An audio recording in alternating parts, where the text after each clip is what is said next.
ते मी ॲमेझॉनवरनं 269ला माठ ठेवण्यासाठी स्टँड मागवलं.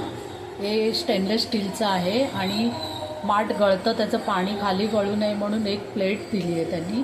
त्या प्लेटमध्ये साचून राहणार ते पाणी, त्यामुळे खाली काय असं पाणी वगैरे गळून चिखल होण्याची शक्यता नसते आणि मला तरी हे आवडलं. माठातलं पाणी खाली गळू नये म्हणून अशा प्रकारे डिश दिलेली असते, ती सेट करायची. अशी डिश दिलेली असते. असं हे छान प्रकारे सेट झालं आणि खाली 4 ग्लासं बसतात. मी आता 2च ठेवली आहेत फक्त. तुम्ही हे ॲमेझॉनवरनं ऑर्डर करू शकता. खूप छान, क्वालिटी पण छान आहे. स्टील आहे, प्लॅस्टिकची एक डिश दिली आहे पाणी गळू नये म्हणून. तर तुम्ही हे ऑर्डर करू शकता ॲमेझॉनवरनं.